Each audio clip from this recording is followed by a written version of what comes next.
Spirituality is a confirmation of authenticity. We have forces in nature to bring us back into authenticity. When we're infatuated, we're blind to the downsides. When we're resentful, we're blind to the upsides. When we love, we see both sides simultaneously. And there we have the spiritual synthesis. Once you get to the synthesis, you extract out space and time for the mind and you become present. But when you bring those into equanimity, you transcend judgment and you reach a point of love. Your spiritual calling is what you spontaneously are inspired to do from within, which is an expression of your highest value. Anytime you repress a part of your perception of yourself or others, eventually you attract events to force it into expression. Anybody who's honoring themselves with authenticity magnetizes people, places, things, ideas, and events that synchronously help them fulfill that pathway. Our authentic self is the soul, and the soul has no time and space limitations. It's only the mind that plays that. So we go around and say we're immortal souls all over the religious stuff, but nobody's actually setting immortal goals, Harmony. If you want to make a global difference, you need an astronomical vision. We go around and we think we have, like Donald Trump or like Kamala Harris, we think of these as national people trying to run for president of a nation, but they're not global leaders. A real global astronomical vision is not attached to any nation. This is a great question. I love this question. There was a philosopher named Hegel, and he took another philosopher's idea, Zeno, and took the tools that were used by the ancient Greeks, called the dialectic. And he and a predecessor said, if you were to take a proposition and make a statement, and somebody would come along with an opposing proposition, they would make a statement similar but opposite. You would gain something from their opinion, they would gain something from your opinion, and you both move one step closer towards a synthesis. Then you'd continue with the dialogue, and you would add more, they would add more, and you'd move a little closer to the synthesis. You start with opinions, you start with bias, you start with subjectivity, but you work your way gradually into the synthesis that Hegel described. Once you get to the synthesis, you extract out space and time for the mind and you become present. You reach a point of equanimity and equity between each other. That means you're not proud because you're being humbled by their opinion, and yet you're stating your opinion and you're bringing yourselves both into equanimity, authenticity, and equity between each other. When you're looking down on somebody and self-righteously projecting your values onto them, you judge.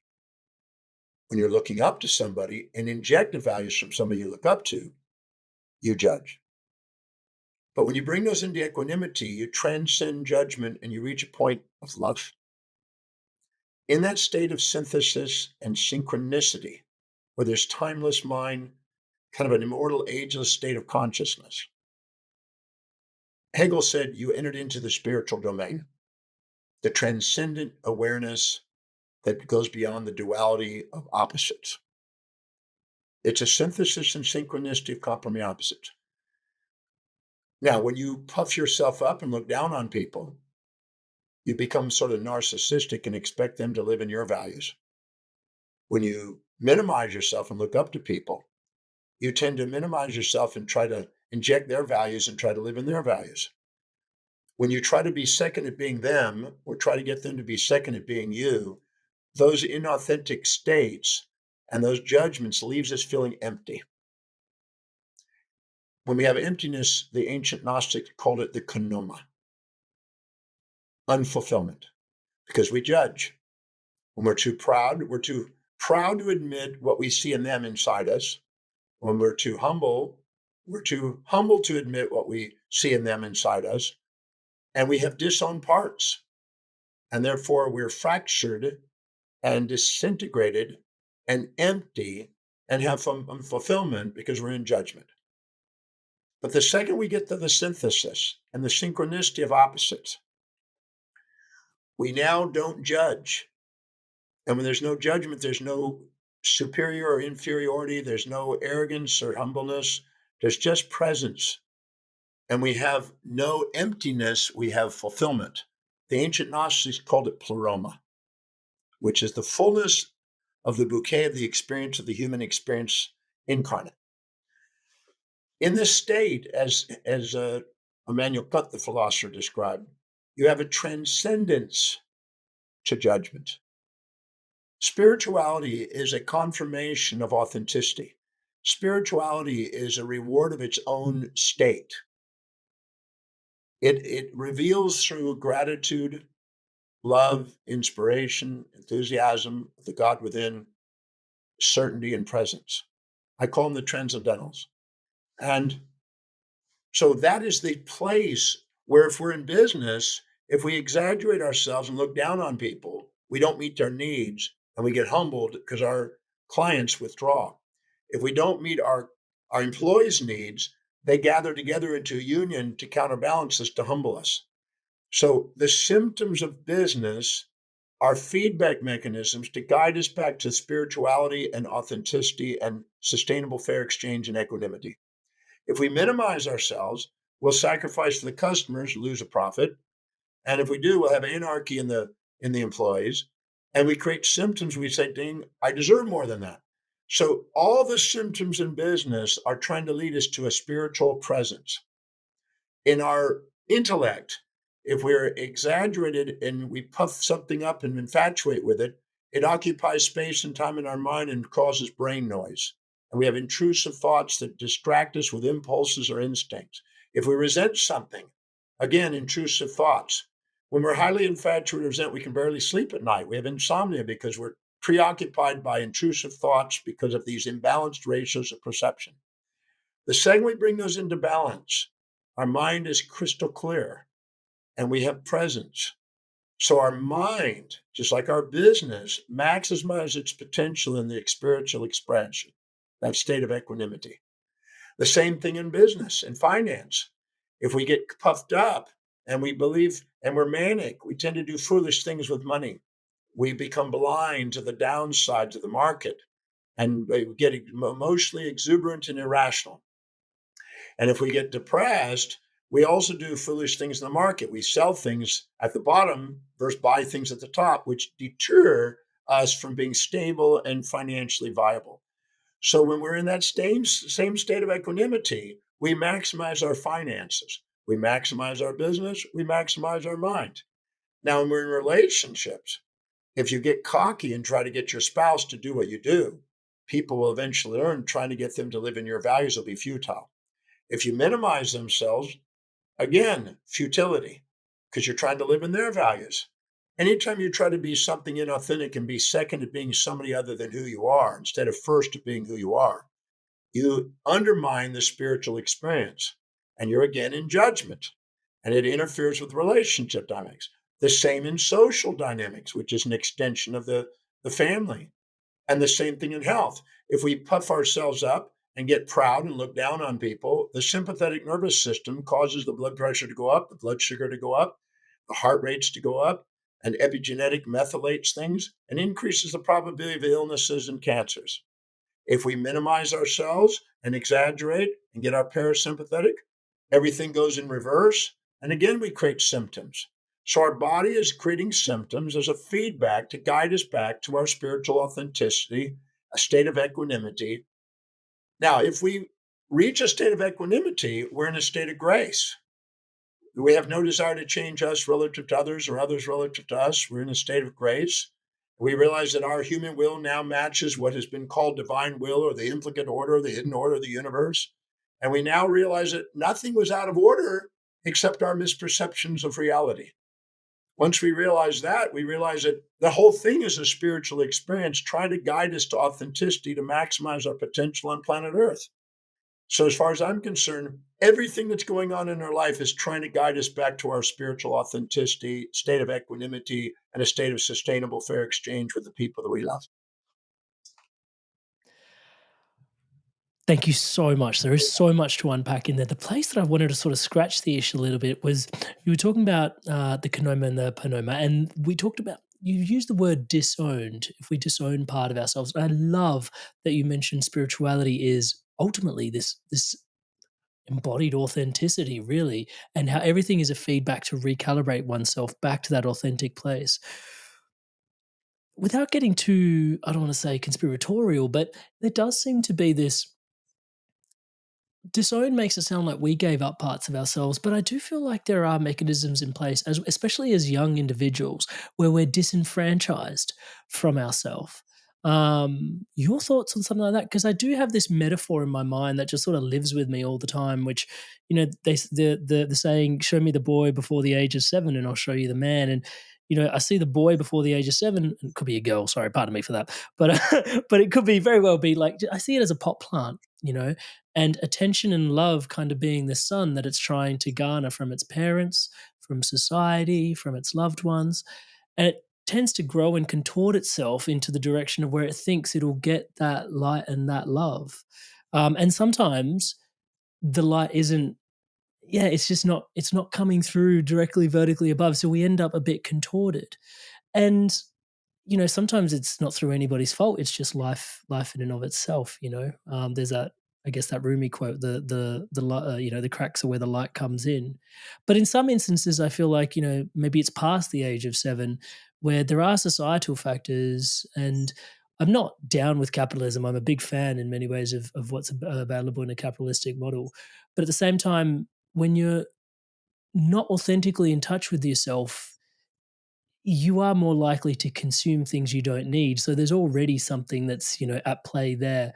But I guess a very long-winded question about disenfranchisement from our own authenticity and how that leads us astray from being unfulfilled. Anytime we see somebody that we meet, maybe in a mall or in a street, and we, by the law of contrast, exaggerate them, we'll minimize ourselves. There's a thing called body dysmorphia. I had the opportunity to work with a woman who Hmm. was voted by many magazines to be one of the most beautiful women in the world. In fact, she ended up marrying a very wealthy billionaire who was interested in that beauty. But what's interesting is she could not see her beauty. She had body dysmorphia. So what was happening is she was comparing herself to other women on the runways as a model, as a supermodel. And one woman would have really thick hair, and by comparing her hair to that hair, she was thinking her hair was too thin. By comparing the thighs of another model, she was thinking her thighs are too wide. By comparing the abdomen of another woman, she thought her abdomen was a little bit too soft. And she was comparing herself and wasn't honoring their beauty, wasn't seeing her own beauty because she was making a contrast and comparison to people that she thought was more attractive, not in whole, but in different parts. As a result of it, she was judging herself and not able to see the magnificent beauty she was representing. Now, people do this not just in physical. We meet somebody, we think they're more intelligent, and we minimize ourselves.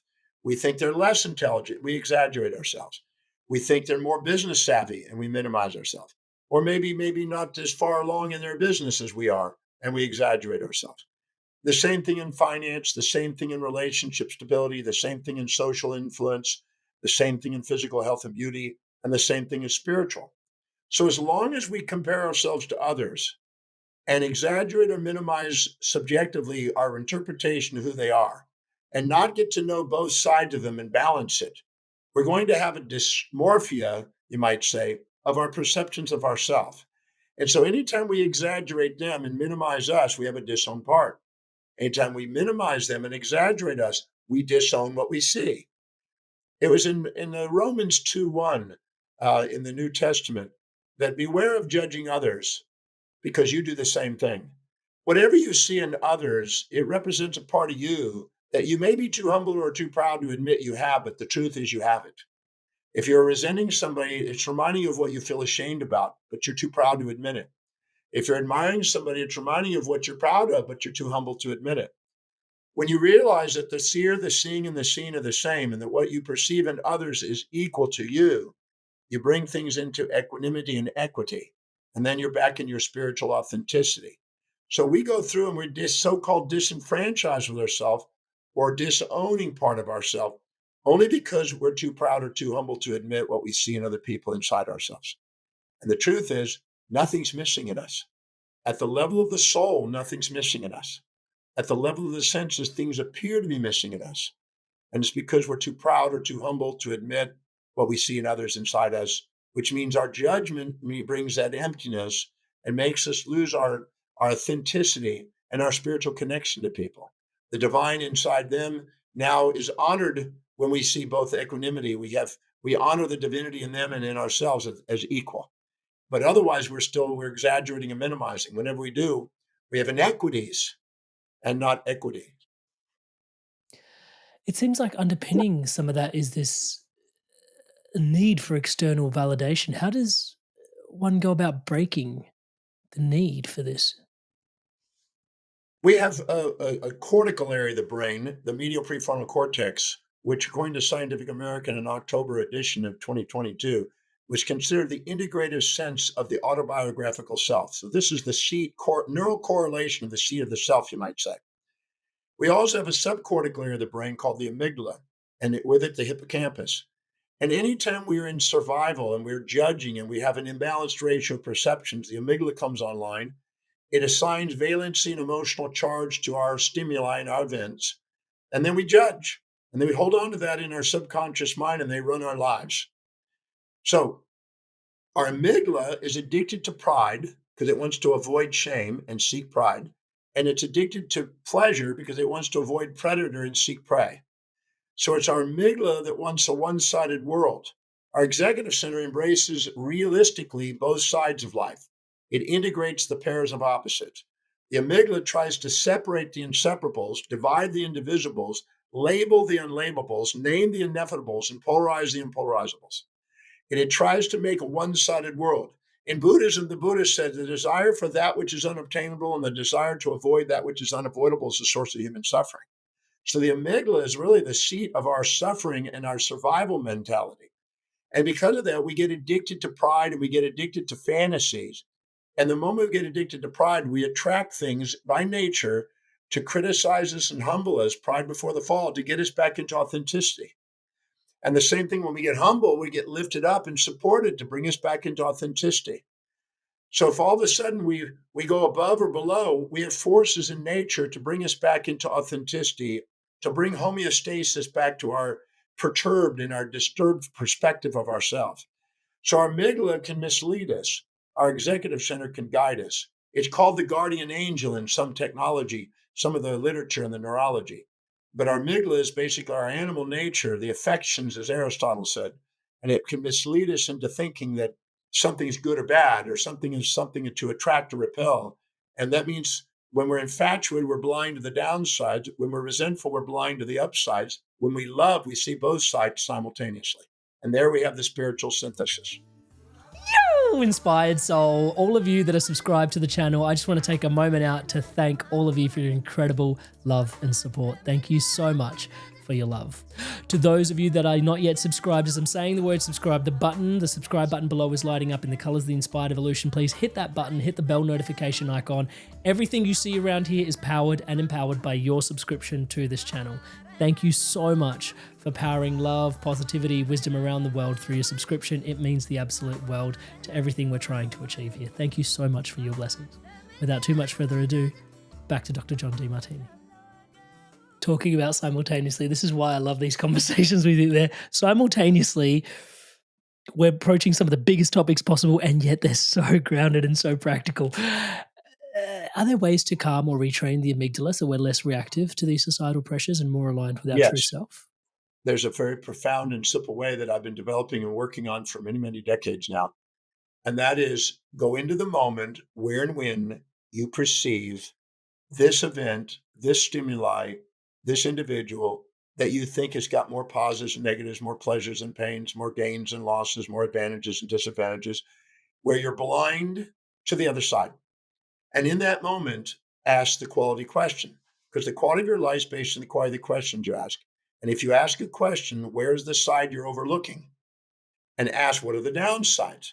So let's say that you're Michael Douglas and you meet Glenn Close, and it's in Fatal Attraction, and you meet there. If he had asked what are the downsides at the very beginning, he might have saved himself a lot of angst, but he didn't. So he got caught in infatuation, had intrusive thoughts, got enamored, got into the amygdala, got a dopamine rush, blind to the downsides, didn't listen to his intuition, only listened to his gut impulse, which is, I got to eat. And his blindness made him go through the fatal attraction and all the challenges he didn't see. So if we take the time and in the moment we think that we've got the pleasure, what are the downsides? And bring those back into balance and see both sides, mitigating the risks, we call it, or meditating on the evils, as the Stoics called it, and bring ourselves back into balance and govern ourselves. We don't have to be governed by events around us to force us to get the lesson. The same thing if we think somebody we resent and we look down and we see all the downsides and we don't see the upsides. It's asking, what are the upsides? What are the benefits of this individual? The hero and the villain are elusive. The truth is, we are all both. We all have this hero and a villain inside. So if we think it's a hero, we're blind to the villain. If we think it's a villain, we're blind to the hero.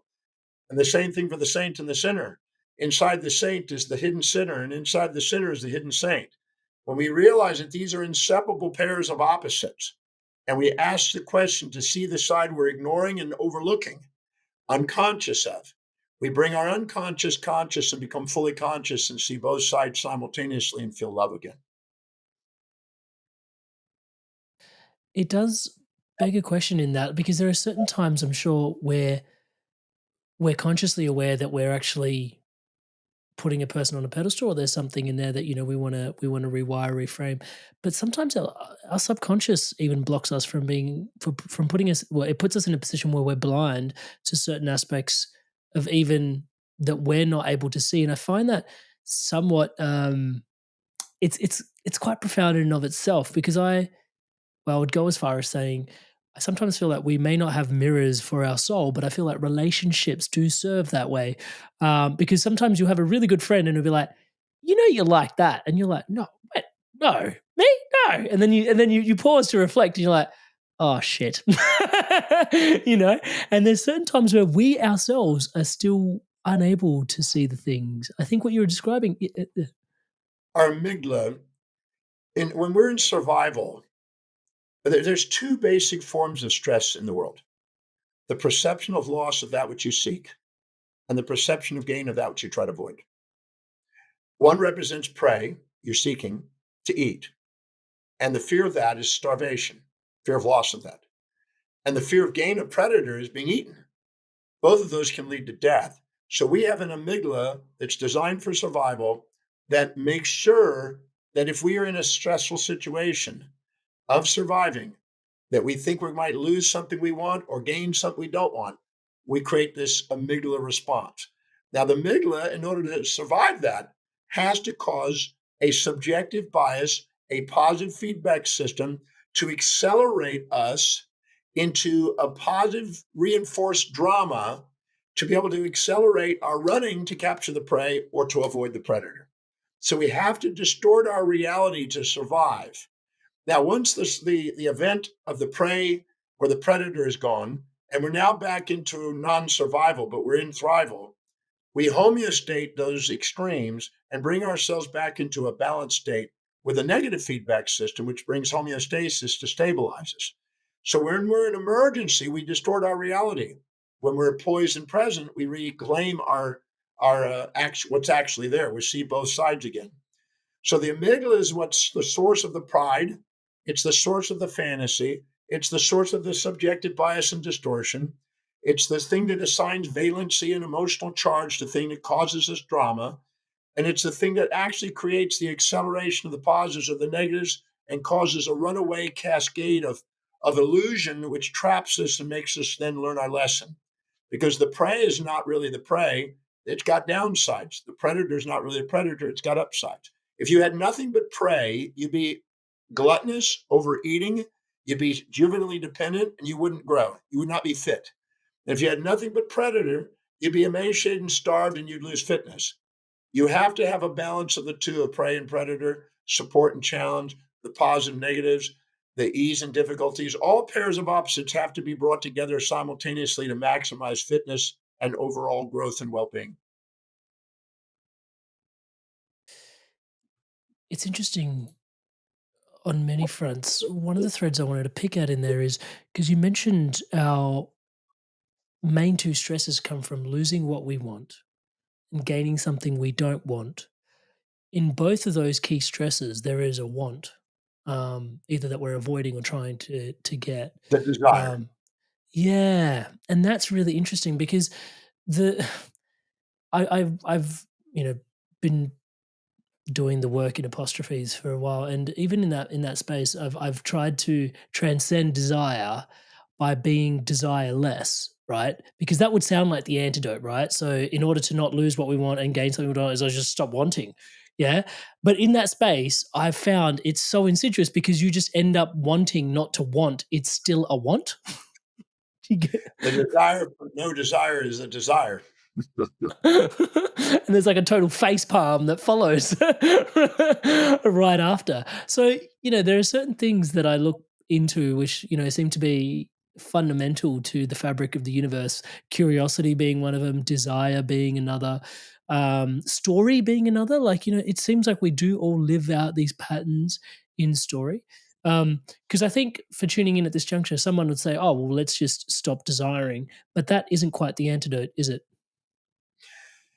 Well, the moment you have knowledge, epistemological knowledge, and you see both sides simultaneously. See, when you infatuate with somebody, you don't know them. When you resent them, you don't know them.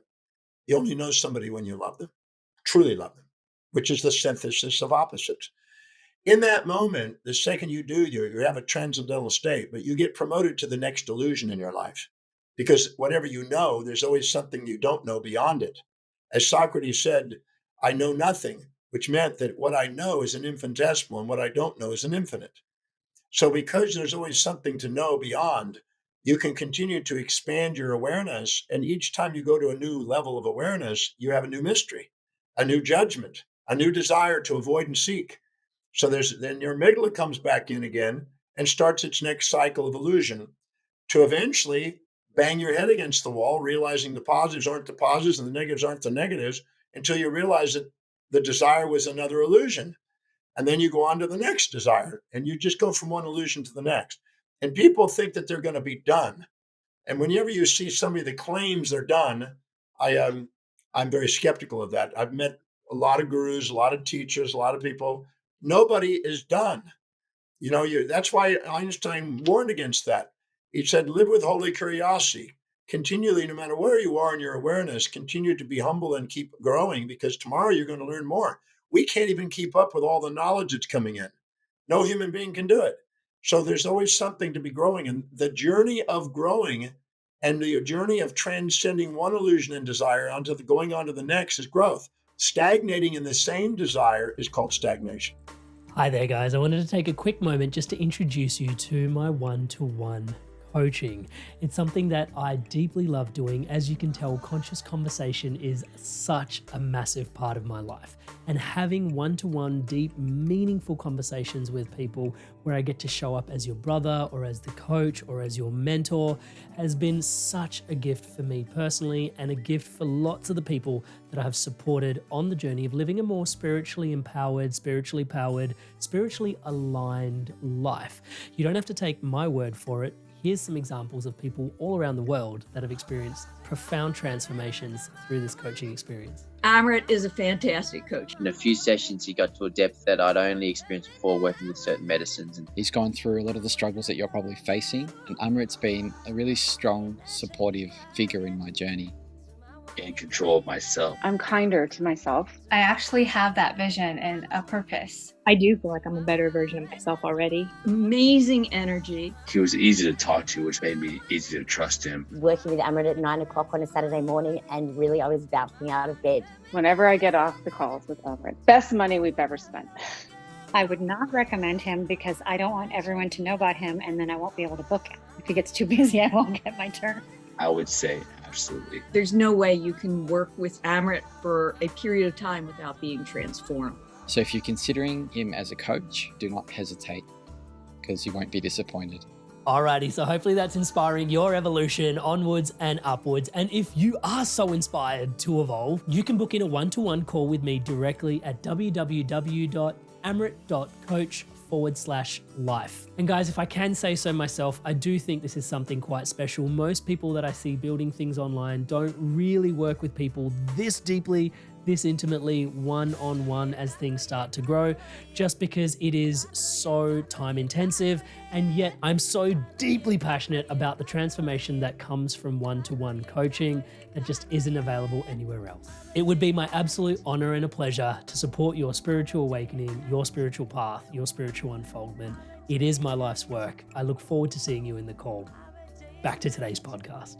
It's interesting to feel that it seems to be, as the ages go on, and maybe I'm just aware because of the age that I'm in presently, that the desires can, I want to use a better word than raggedly, but they can run someone ragged if they're left unchecked. Well, the executive center is designed to govern with glutamate and GABA, the neurotransmitters, to govern the amygdala's highly impulsive and instinctual nature.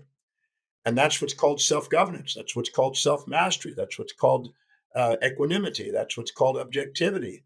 It's got different names by different writers. Equanimity. These states of the executive function are designed to govern the amygdala. And if we don't have governance, we're like a wild animal living with the affections and passions. If we can indicate and identify the pros inside the cons and the cons inside the pros, like a Taoist, we stabilize ourselves before they become extreme, and then we have a more stable life. Otherwise, we're like bipolar conditions and cyclothymic and schizoid states all the time. So people who know how to govern themselves don't have to have the world govern them. And I always say, if you listen to your physiology and psychology and govern yourself and have autotelia, you're more profoundly empowered and more inspired by your life than people that can't govern themselves and have to be governed by politics and religions on the outside.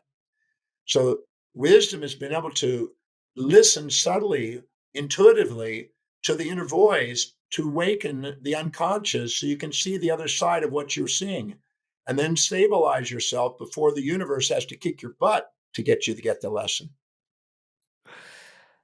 It's interesting because at this point in the conversation, it almost seems like the amygdala being focused on our base instincts and survival mechanisms is inherently at odds with our spiritual growth.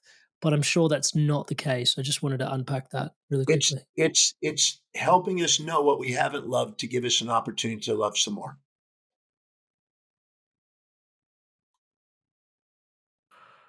That's profound. I don't I don't know how to follow that one up. That's really profound. So everything's just an opportunity, really. Everything is on the way, not in the way. And Yeah. each of those things that the amygdala is doing is letting us know that we obviously have not seen this as it is. We've seen it as we've judged it. And it's giving us an opportunity to see what's actually there. That's the difference between reality. The phenomenal reality of the senses is apart compared to what's actually wholly there. And this has been the debate between realism and idealism in philosophy. Is there some outside event out there separate from your reality and perception of that outside event? And the answer is yes and no.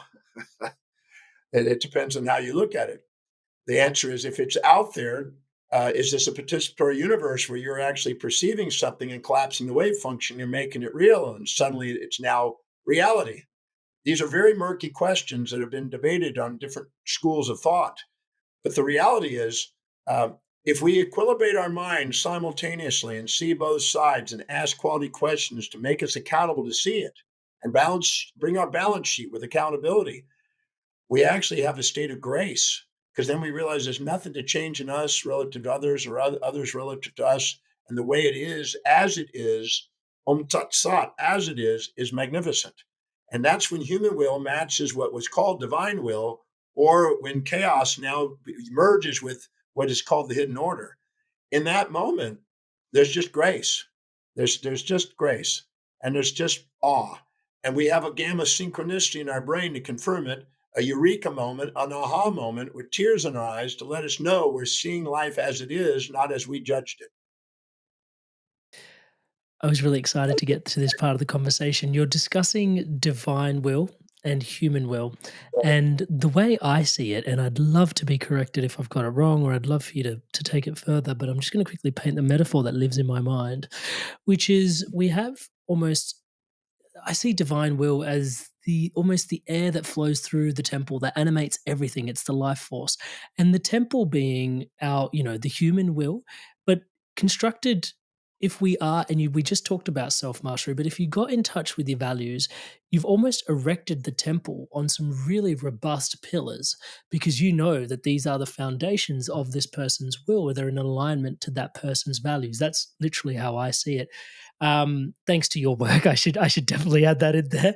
But this is the metaphor that's lived with me. And then divine will is the grace that flows through the temple.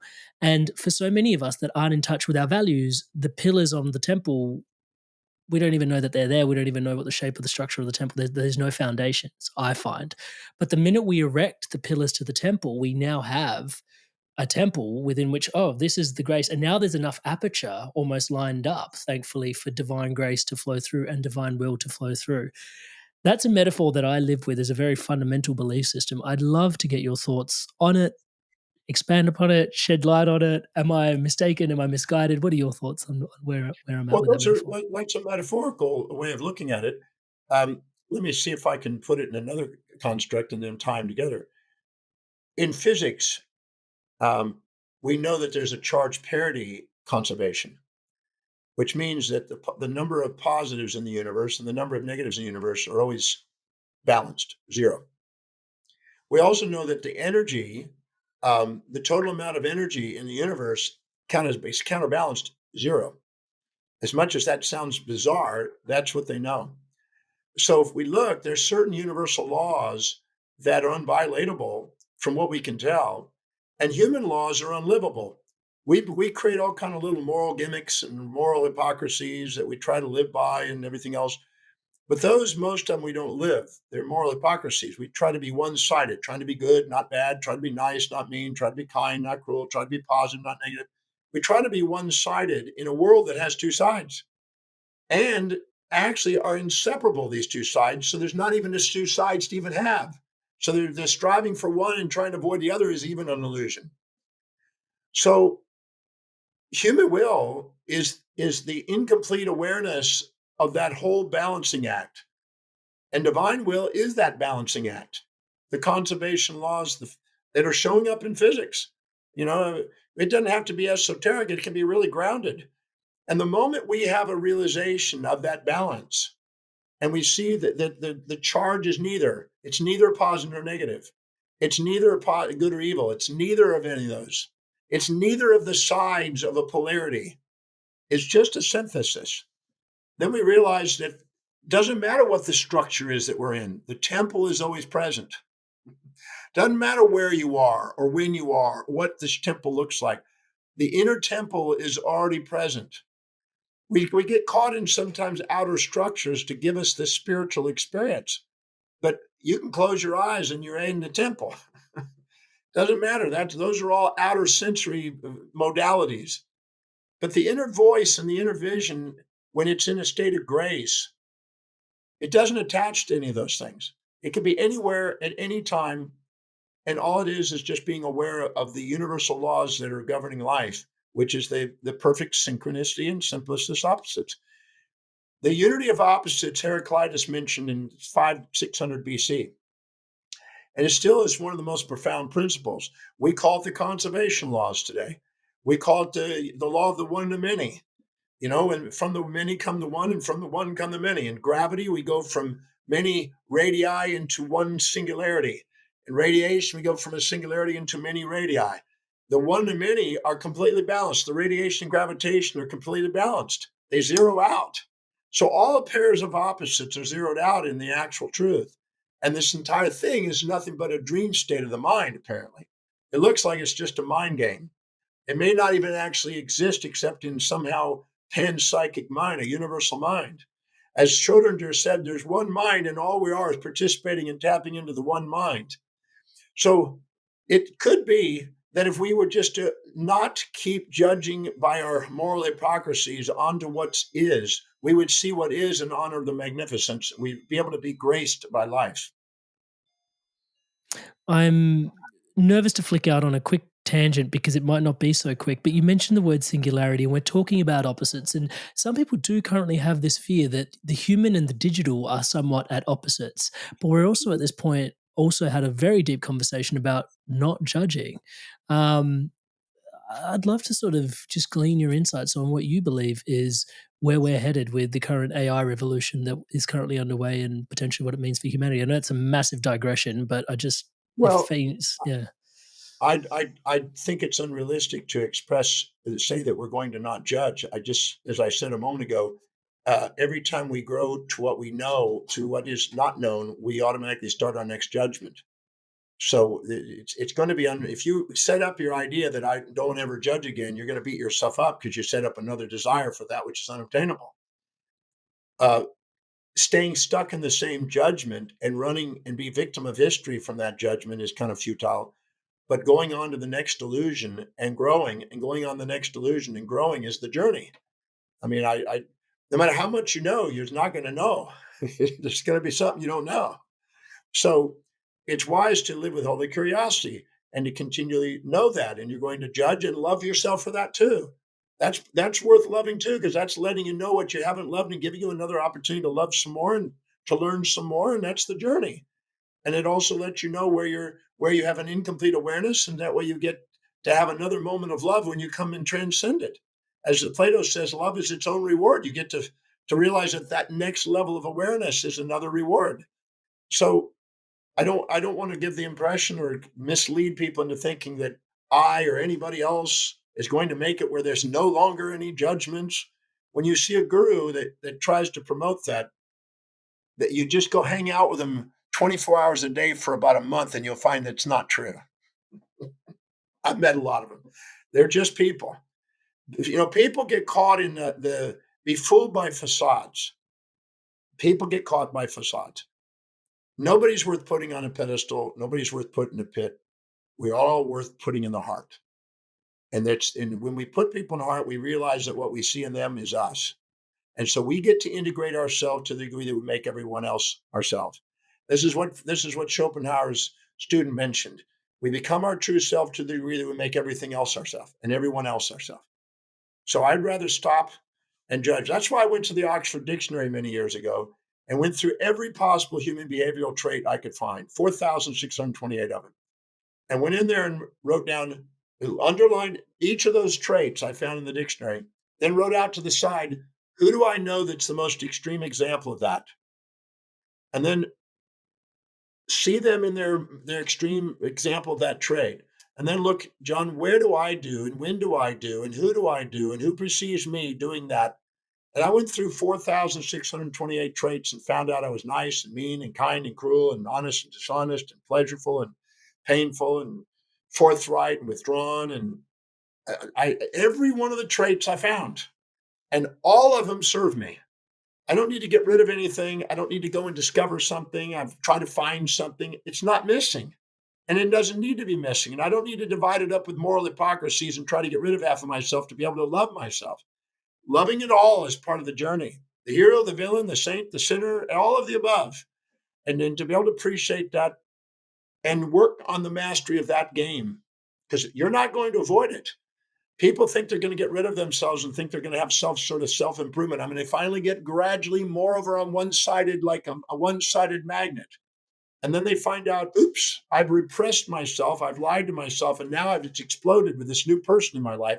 I've attracted this person to bring out the part I've been repressing, just to teach me that was an illusion of pride. So I just learned to love them all.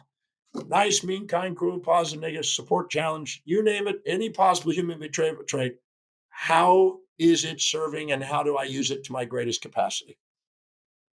If I zoom that out into society at large, Wells, because I think at some point people do talk about, the ages shifting and, there potentially being a utopian society on the way. But at the lens that it affords us in this conversation at this juncture is also a utopian society seems void of opportunity and growth is inherent to our journey. You have to have utopia and dystopia to make it work. You have to have both. Needing both sides of the equation. Because the truth is, every relationship with any human being you have is both. There's times when you look at your spouse, if you're married, you're going to have times when you have hugs and slugs and support and challenge and kind and cruel and nice and mean and you're building me, you're destroying me. I mean, you have all the above, and that's what a relationship. That's the human experience. And to think you're going to have a one-sided utopia is manic, and manic is usually blindness to the downsides, and you get sideswiped by the other side when it comes. Anytime you repress a part of your perception of yourself or others, eventually you attract events to force it into expression, to teach you the lesson that we're not here to repress or overexpress. We're here to learn to love all parts of ourselves and other people. So trying to make a better or try to get rid of the worse is part of a moral hypocrisy, ultimately. There's already a magnificence, and people don't get it. It's already magnificent as it is, and it continues to transform with magnificence. And a higher level of awareness is that realization. You inspired soul. I'd love to hear from you what you're taking away from today's conversation. The conversation on soul is like values, soul, authenticity, personality. It's everything to me. So my favorite conversation is about soul and the acronym that soul is. Have you tuned into that part yet? I'd love to hear what are your biggest takeaways. And do you have questions for Dr. John DeMartini? He has been on quite a few times, so he'll surely be back on in the future. If you have any questions, leave them below and I'll ask them the next time he comes on. Thank you so much. With that, back to the episode. Interestingly, part of me was going to ask a question about whether you think, because you've been doing this work for, it's your life's work, for some time, and I'm sure you've seen some shifts in the way society's even receptivity to the work that you've been championing for the longest time. And that's probably. I was wondering if it's okay to conflate that with, or correlate that with. I probably shouldn't say conflate. Sorry, correlate that with society at large generally waking up, because there does seem to be connotations of that at present. There also does seem to be less of a tolerance, though, in many. Well, I'm here in Australia and I'm looking at the US in some ways, but there seems to be touchwards less of a tolerance for opposing ideas within the other individual at today's day and age as well. So that dichotomy is present for me right now, because I was going to ask a question about collectively, do you feel that we're waking up? But then at the same time, I'm finding us potentially less and less tolerant of each other as well. Your thoughts on the matter? This is a great question. I love this question.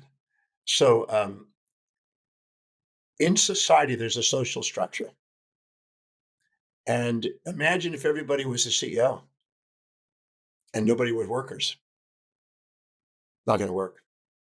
We get nothing If done. everybody, so the illusion is that we're all going to get utopically all enlightened at once, and we're all going to be at full awareness, and that illusion. It doesn't work. The social structure doesn't allow it. There's different levels of awareness based on the hierarchy of values of each individual, and each individual is growing in the hierarchy of their own values, which is unique and fingerprint specific. So you're going to have fundamentalists, and you're going to have universalists. You're going to have it. If you study the structure of morality, you'll see you have absolutist and relativist, people that are highly polarized and some that are synthesized. You have fewer in number at the top and many at number at the bottom. So, and it's a perfect expression of the brain relationship between the amygdala and the executive center, between subjectivity and objectivity.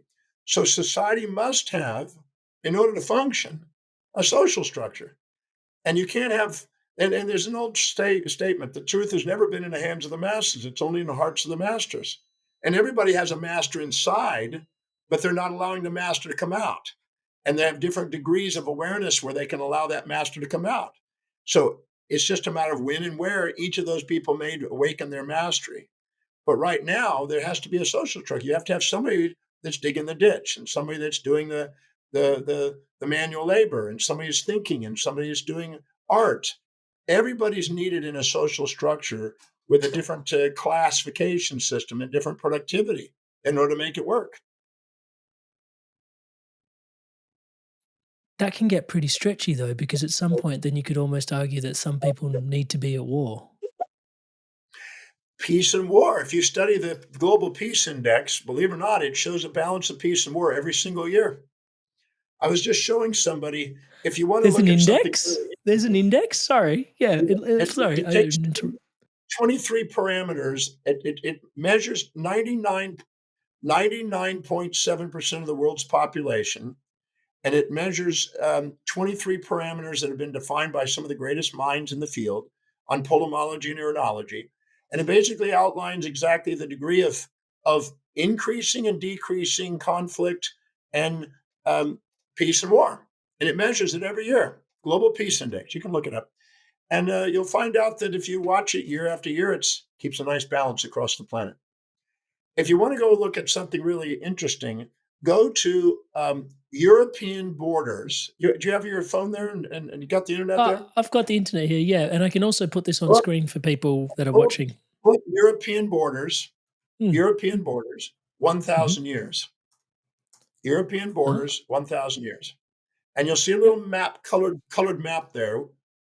If you click that and just watch that, you will see that the boundaries of the countries in Europe and the nations in Europe are changing every single year. And each of those changes, there's a war and there's a peace treaty. And it's constantly changing war and peace at all times. Now, that's just the European one. But if you go globally, I've been studying urinology and pulmonology for decades, for 4 decades now. And if you look, you'll see that there's always support and challenge, kind and cruel, positive, negative, build and destroy, peace and war. They're always there. And they must be there for there to be evolution. Inside your body, you have mitosis and apoptosis. And mitosis is new growth, and apoptosis is new death. You have reduction and oxidation. You have what is called a alkalinity and acidity, anabolism and catabolism, and a metabolic homeostatic equilibrium that keeps those in balance. Your body must build and destroy and have neuroplasticity, myoplasticity, bioplasticity, osteoplasticity. Every day it has to constantly build and destroy and cause life and death in order to evolve and adapt to a changing environment. Society is no different.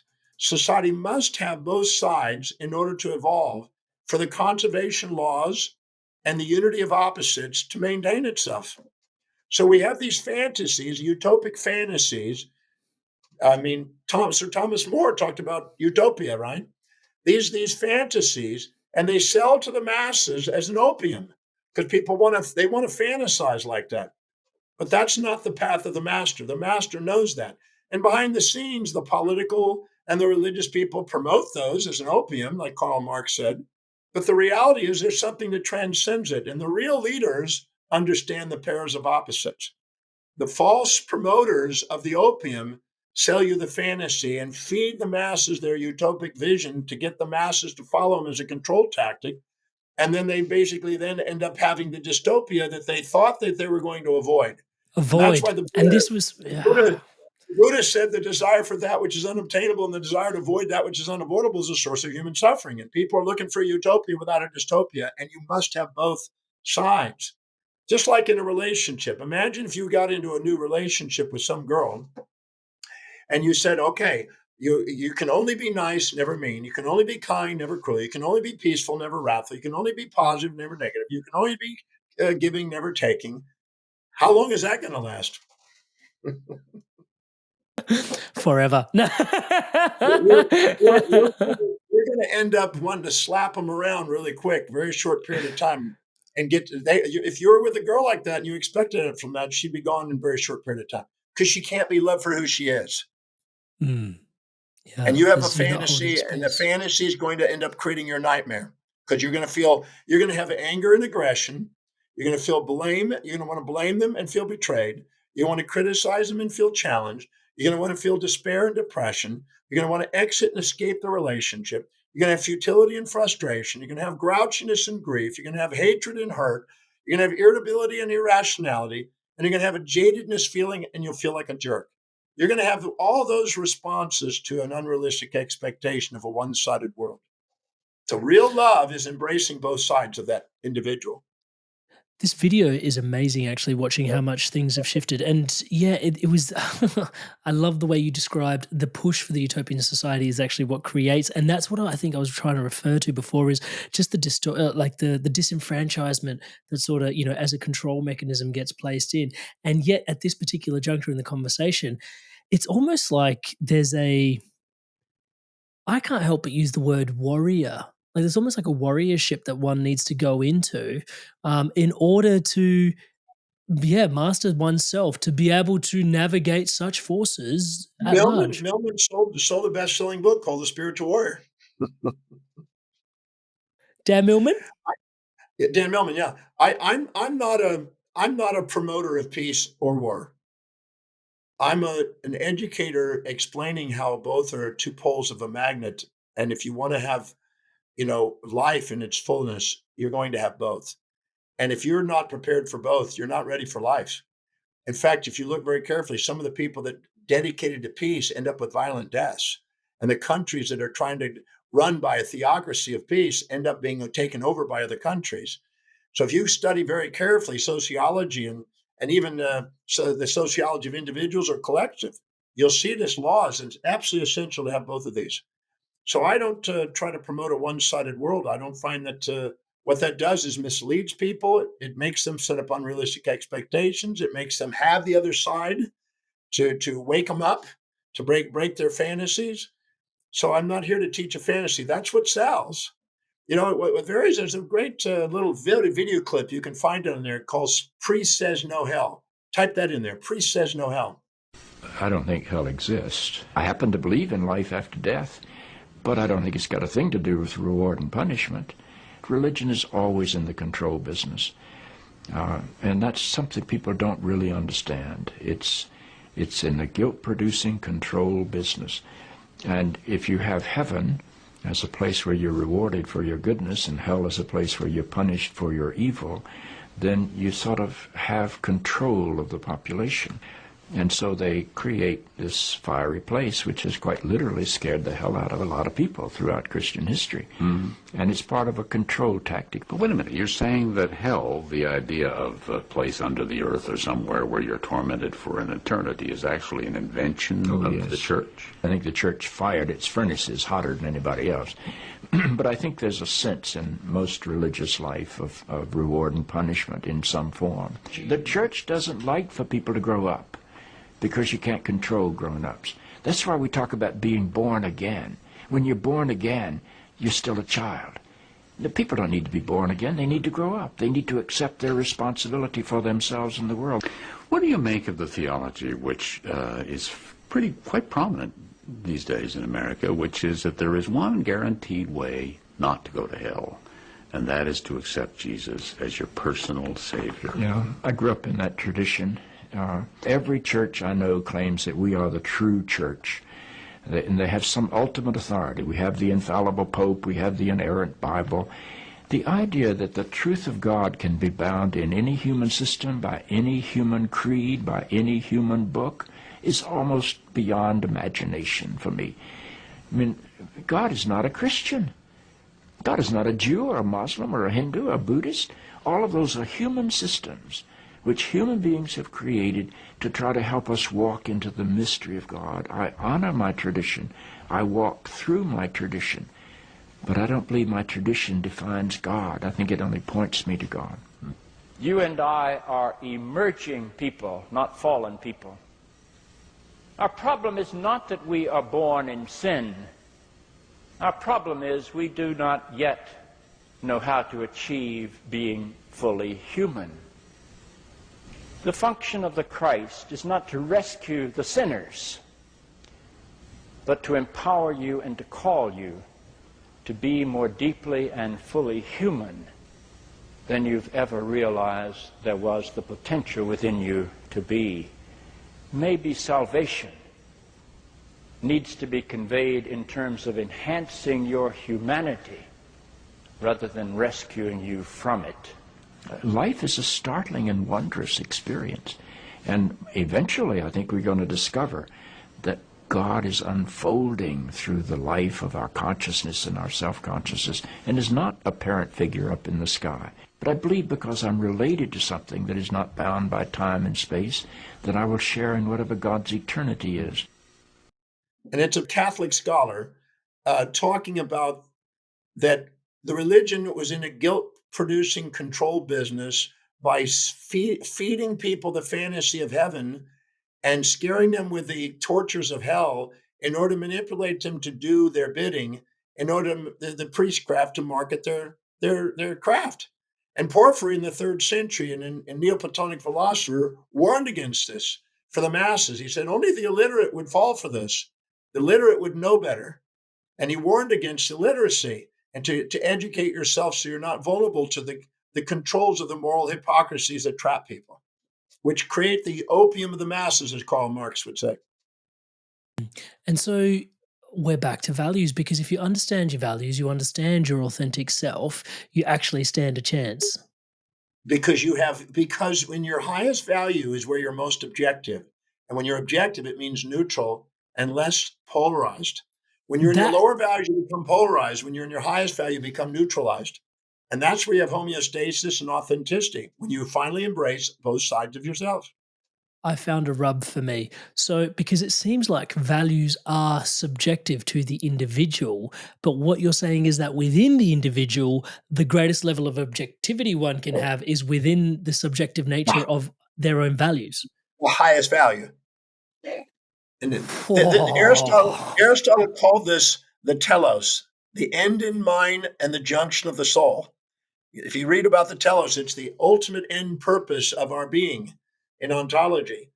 And so the second we actually get to the very highest value, that's why people, if they live by their very highest value, and they prioritize their day, like in my case, all I do is teach, research, and write. That's it, and travel. I don't do anything else. So I have no other accountabilities except those. And I do that every day, and I love that every day. So I'm inspired by getting up and to do that every day. I can do that all day long. So when you find that and you do the one thing, as Gary Keller says, that inspires you, and you delegate the rest, you have the least amount of chaos, the least amount of judgments, the least amount of volatilities, the least instabilities, and the most amount of grace, the most amount of authenticity, and the most amount of inspiration in your life. And that's your spiritual path. That's why your telos, your highest value, is the key to prioritization, and why, if you fill your day with that, it doesn't fill up with chaos.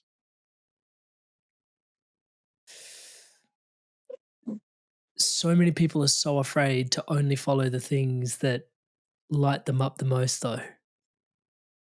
Well, they haven't figured out a way of doing it in a way that serves other people, so they're remunerated and they're stable and they're able to make their vocation and vacation the same. When they do, they're on fire.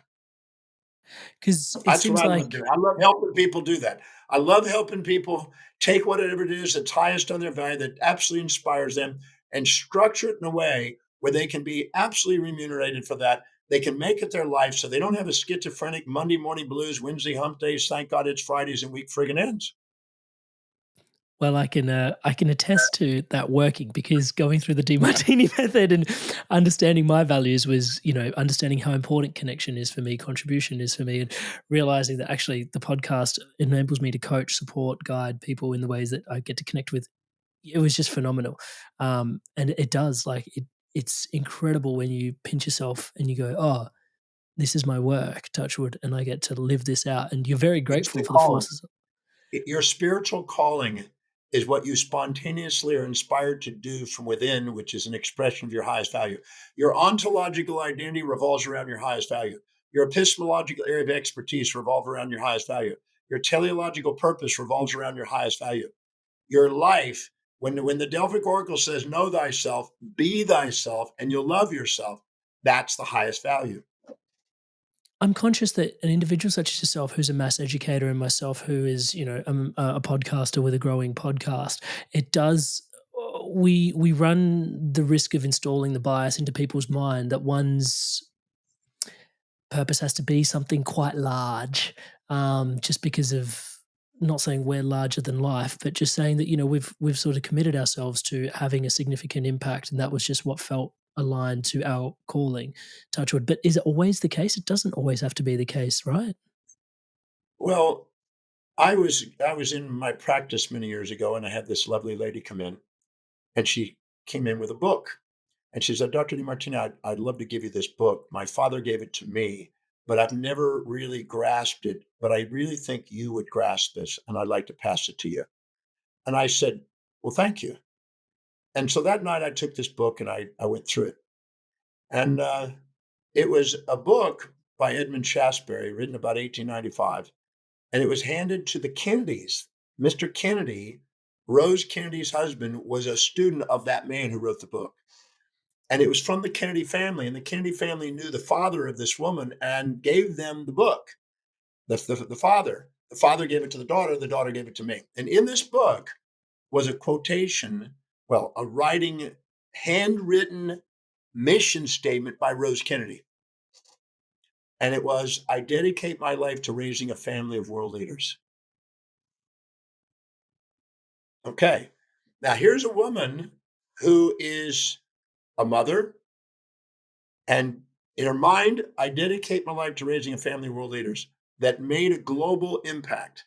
My experience is that when people live congruently, the space and time horizons of what they feel called to pursue continue to expand and become ever greater.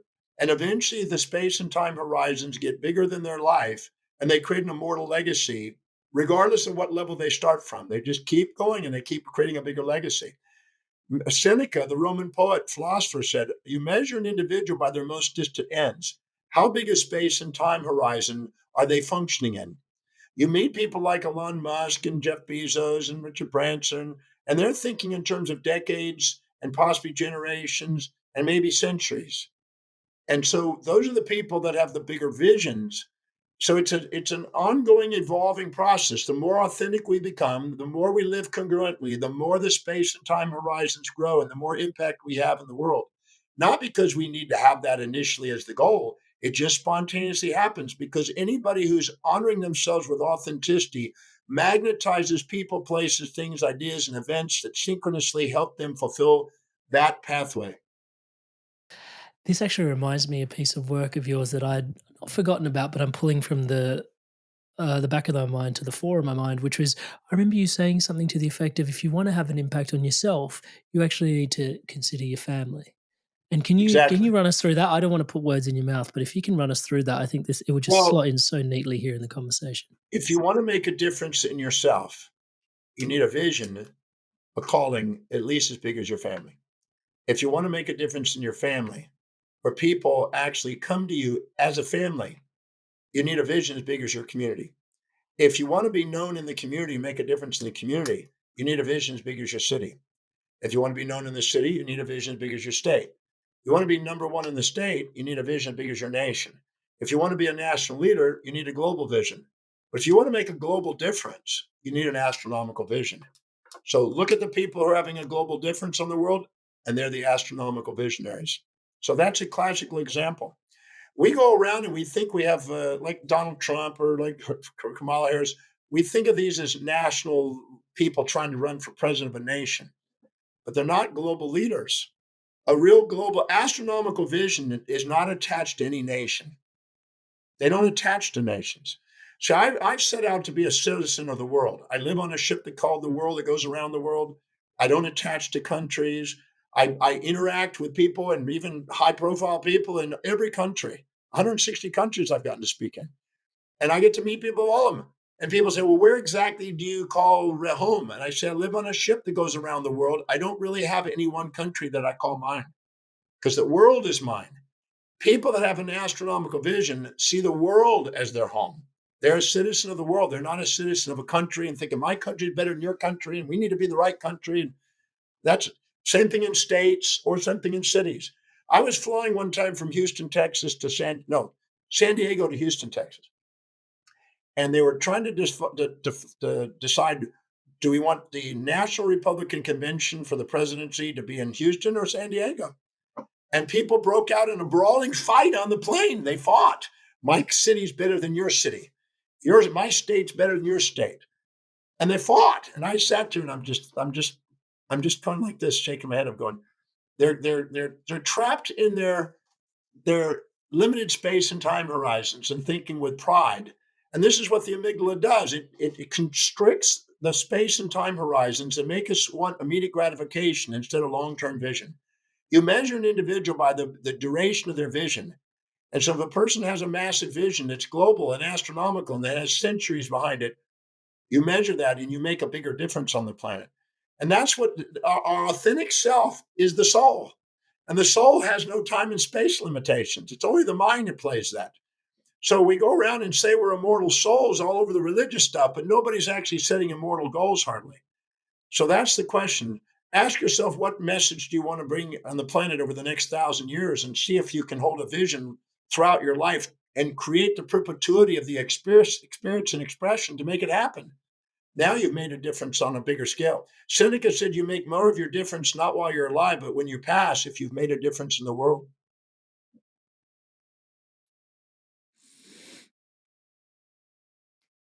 One thing you mentioned in there that was so inspiring, I just needed to land. One thing you mentioned there was that your authentic self is the soul, and also that values were the road home back to your authentic self as well. And yeah, I think therein lies, yeah, just the work that Well, I feel so. Yeah. the soul is the state of unconditional love. So when you have the It's an synthesis of acronym. yeah, it's the state or spiritual state of unconditional love. And so the spirit of unconditional love. I had an audio program that I put out 35 years ago called the spirit of unconditional love. It's an audio program. And I put that out there trying to explain that your most authentic self only emerges in the moment you have no judgment, where you have exaggerations and minimization of self. And that's a state of unconditional love. That's the soul. That's the place where you're not in the mind judging and polarizing the unpolarizables. We've talked about a lot of things today that might, it's going to be very hard to discern what my favorite takeaway of today was, but that might just be it. My goodness. One of the interesting things, just flicking back to a couple of points ago, we were talking about leaders. We were talking about true leadership being having the ability to hold opposing ideas and actually, war and peace. And, that's what it takes to potentially lead a country. And we talked about the expanding concentric circles within which we want to have an impact potentially. The interesting thing there is there does seem to be that today's leaders are quite polarizing rather than more accepting of one another. Even debate is so difficult. It's like they don't actually talk to each other's points. They just wait for the pause to just jam in what they had to say. The Well, polarizing nature of current leaders. if you're a pollster, you're a follower of the illusions, not a leader. Don't confuse the leadership of polarities and pollsters, because they're trying to get votes, and they're using rhetorical persuasion in order to manipulate people into hearing what they want to hear. And they're actually letting the masses run them instead of actually lead and guide. Most people don't have the courage to guide. They're afraid of losing the masses. And that's the person that doesn't leave their mark in the world. So what we have right now is pollsters. Pollster is basically a highly biased individual creating a rhetorical persuasion towards an ideal of half of the population, and then the other person is selling it to the other half of the population. And so they're trying to see who can get the 51% to get the votes. But the real master is behind the scene, who's transcendent to either of those poles. And behind the scene, they're really running the show. These are puppets up at the front compared to the real leaders.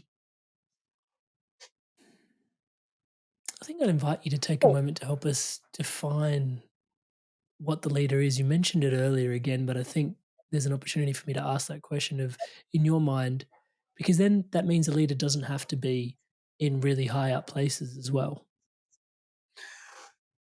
There was a gentleman that was on our ship, Naki, and Hahnemann, who's a amazing pianist, and he came to perform, and I chatted with him at lunch and dinner on a couple of occasions because he was there for a few days. And when he performed, there was no dry eyes in the room. He entered into a transcendental state when he performed, and he just went on this transcendent path of performance. Afterwards, when I asked him, I said, just out of curiosity, how long you been doing this? He said, I started at 3. At 9, I was traveling around the world as a concert pianist, and I'm now 80. He's now 81, and but 80 when I was there with him. And he said, I've spent 77 years playing the piano. And I was just curious. I said, on average, how many hours a day do you play? And I was expecting 3, 5, maybe 8 max, 13.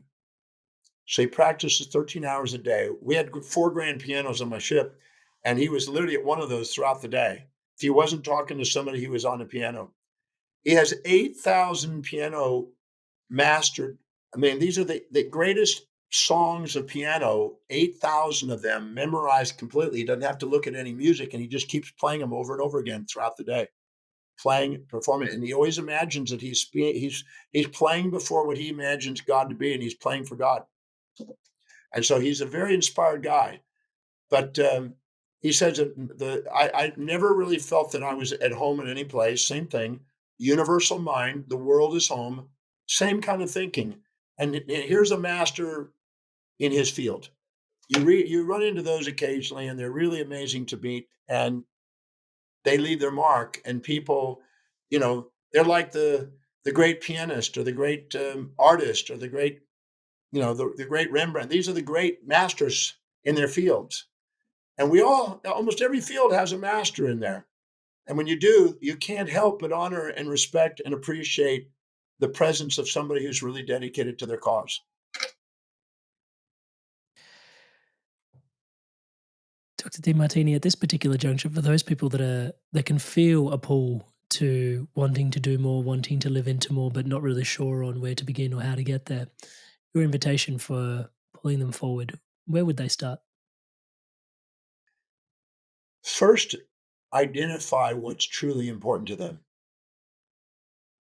Most people are clouded. Most people are comparing themselves to others. Most people are injecting the values of others in their life and clouding their own clarity. They're trying to be second at being somebody else. They're living in the law of contrast, and they're judging themselves because of it. And they don't give themselves permission to shine. They shrink. Find out what's really, really, really, really, truly, authentically, what your life demonstrates is important to you, and give yourself permission to pursue it, and structure your life efficiently and effectively through delegations so you can live your life doing what it is that you're inspired by, and find the one thing that makes you great and let it out. Mine just happens to be in the field of teaching and research. That's mine.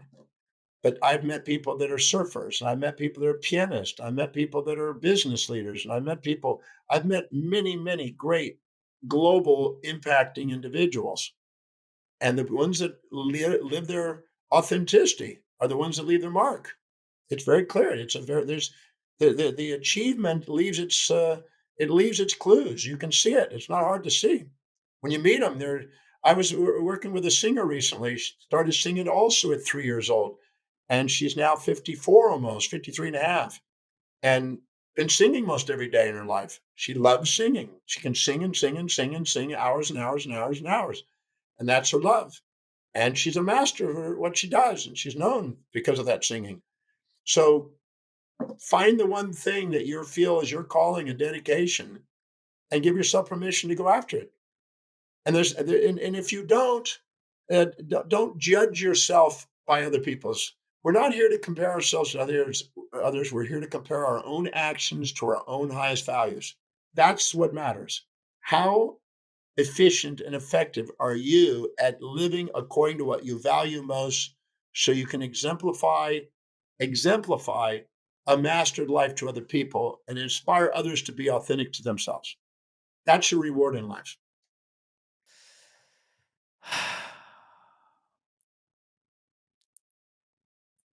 I'll put links to I think it's drdemartini.com. You also have a YouTube channel where you're sharing content. I don't know how you pour out so much content, but content comes out regularly. And, links to all your socials below. Anything that you would like to point people to that is on this journey and on this path at this particular juncture, or is that the best resource? Because there's so much on. Yeah, sorry. On my website, there's a value determination process. It's about a 30-minute process. It's free. It's private. It's a questionnaire. I'm certain if they follow that and do that, it will be eye-opening.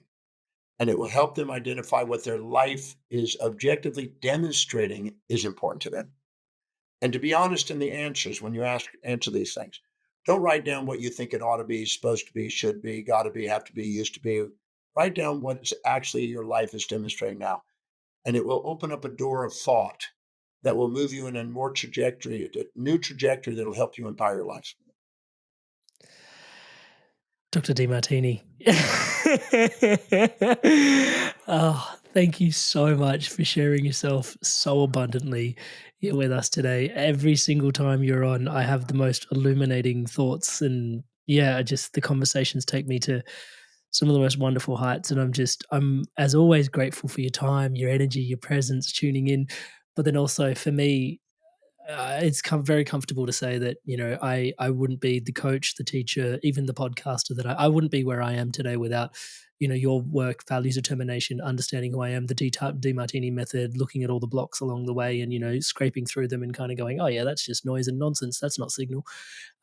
So I'm eternally grateful for your work that you carry in the world, and it's just such an honor to be able to share your work with the world this way. Thank you so much for doing this with us here today. Thank you. Thank you for the great questions and for the dialogue and for the inspiration that you bring to the world. And it's very inspiring to be on the show again. Thank you.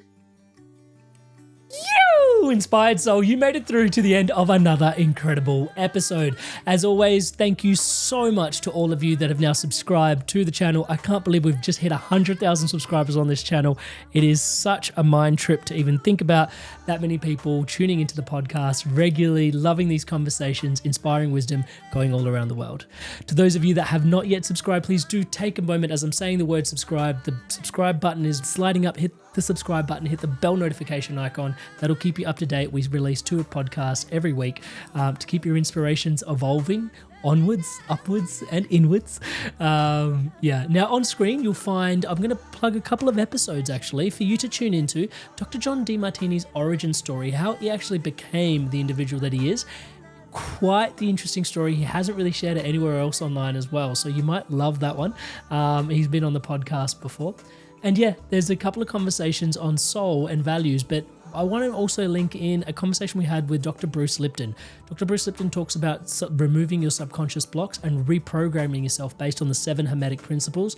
It's a really profound conversation. So if values work guides your light forwards, reprogramming your subconscious blocks with Dr. Bruce Lipton's work in epigenetics, the father of epigenetics, helps you remove all the stuff that's holding you back.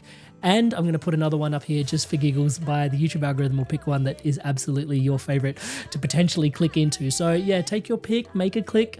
Please hit subscribe, and I will see you in the next video. Can't wait to see you continue your inspirations to evolve. And as always, thank you for your blessings. See you in the next one.